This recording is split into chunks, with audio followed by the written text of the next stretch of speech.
Olá meus amigos, bem-vindos a mais um vídeo no canal. O vídeo de hoje é sobre novas atualizações do caso Diddy, né? Aquele rapper americano que está envolvido num dos maiores escândalos de Hollywood. Vamos então ver aí quais são as novas notícias.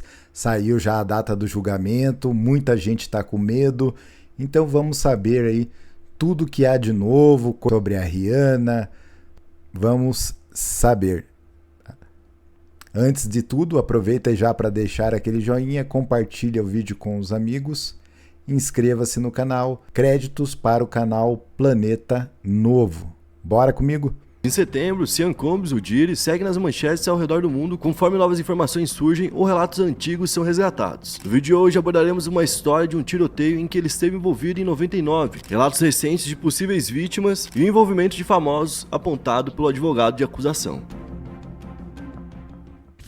E aí pessoal, beleza? Meu nome é Bruno Fabio, esse aqui é o Planeta Novo. Se você ainda não é inscrito no canal, vai se inscrever agora e deixar o seu like para ajudar a gente. No vídeo de hoje a gente vai falar de Puff Daddy ou Diddy, e hoje a gente vai continuar falando sobre os temas atuais que estão saindo do caso dele. Hoje eu tô aqui com o Digo Black por trás das câmeras, que vai me dar a meta de likes para esse vídeo. A meta de like hoje eu quero 13.850. 13.850 likes, e a gente vai falar então no início sobre um tiroteio de 1999, onde o Diddy está envolvido. Não só ele, como por exemplo a J.Lo também, que na época tinha um relacionamento com ele. O Diddy teve envolvimento em um tiroteio que acabou atingindo Natanya Rubin, essa mulher que levou um tiro entre os olhos, no caso no nariz, e que nunca mais parou de denunciar o Diddy como o cara que teria atirado nela. O caso aconteceu em um clube de Nova York, literalmente chamado Clube de Nova York, onde a Natanya, junto de uma amiga dela, estavam fazendo uma promotoria, estavam sendo promotor de um evento que ia acontecer na virada de ano. Então elas estavam lá nessa festa, nesse clube, divulgando uma outra festa que ia acontecer logo depois. O Diddy também estava nessa festa com a então namorada dele daquela época, que era a Jennifer Lopez, o segurança daquela época, Anthony Wolf Jones, e Shai Barrow, que era um rapper que trabalhava com ele e que a gente vai entrar um pouco mais dentro da história dele. Em um certo momento, o Diddy começou a discutir com um cara, e não era um cara qualquer, um cara que era traficante, um cara que não tinha medo dele, não importava se ele era famoso ou não. Nesse momento então, foi todo mundo se estressando cada vez mais, e nesse ponto já, a Natanya disse que viu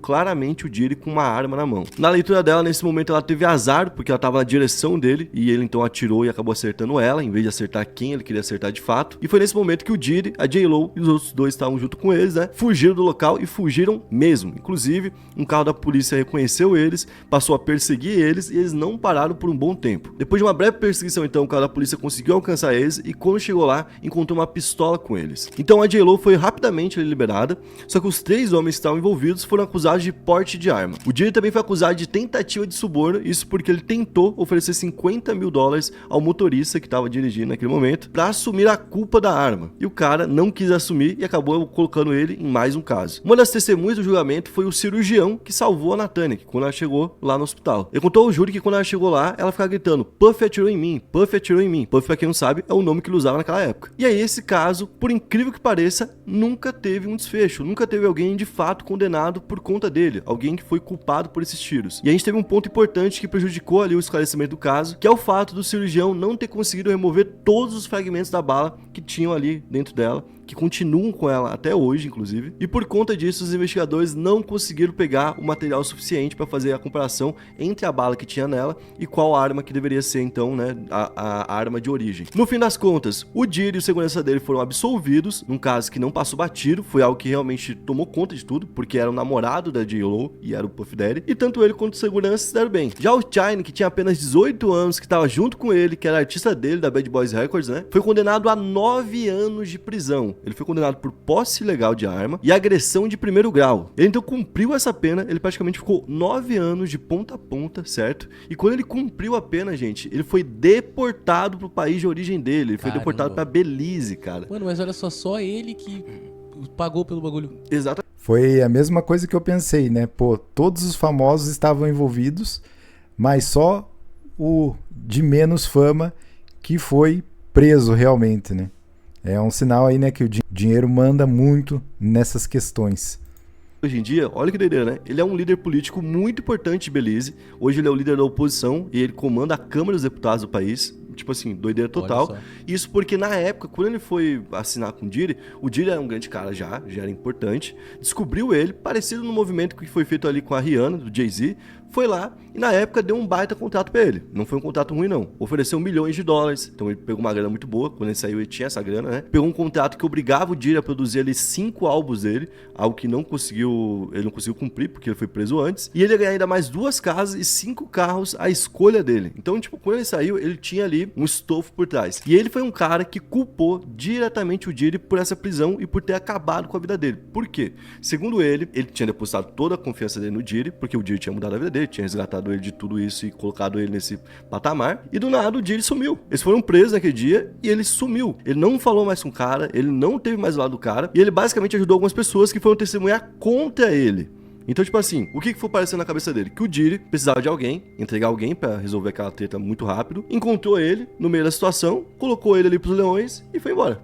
Foi isso. Então, como era uma situação onde ele tinha que decidir se ele mesmo ia pagar ou outra pessoa, sim, ele colocou o cara sem pensar 2 vezes. E ainda a gente tem o caso da Nathânia, né, que levou o tiro, que teve uma lesão bem séria, uma lesão traumática no cérebro, né, e também ficou esse tempo todo se sentindo mal, porque a fama e o dinheiro tinham feito o cara escapar de uma punição. Ela, por todos esses anos, continuou tentando ser ouvida sobre o caso. Ela meio que obrigava a galera da entrevista pra ela, aparecia em locais com cartazes, coisas do tipo, e escrito Puff Daddy atirou em mim, ou Diddy atirou em mim. E olha que doideira, rapaziada. Tem uma série de vídeos dela falando sobre esse dia. Tem uma série de vídeos dela falando sobre a J.Lo nesse dia, o comportamento dela, falando que a arma provavelmente ficava na bolsa dela, porque foi da onde ela viu sair a arma, né? Então, assim, ela detalhou isso muito bem. Tá lá. Tá tudo denunciado há um bom tempo. E esse foi um caso onde ela não foi a única vítima. Além dela, ela foi a única vítima que ficou com sequela irreversível, né? Que ficou pra sempre marcada por aquele momento. Mas outras 2 pessoas também foram baleadas. E o Shane, que tava no momento, ele fala que ele realmente atirou essas 2 pessoas, certo? Que ele atirou, na verdade, contra pessoas, que não sabe se acertou essas 2 pessoas. Mas é igual eu falei, não culpa o Diddy por, teoricamente, ter atirado e deixado ele cumprir a pena. Na verdade, ele cumpre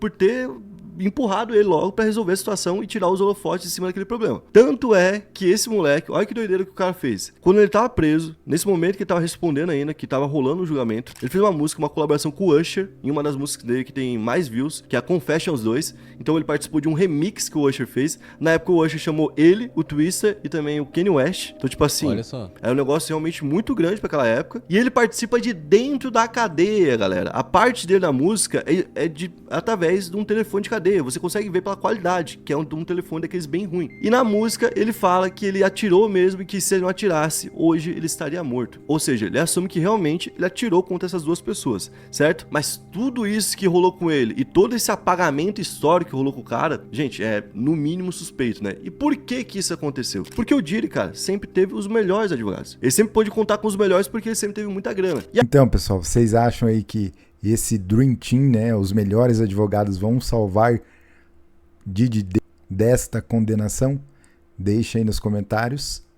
Obrigado por terem assistido e até o próximo vídeo.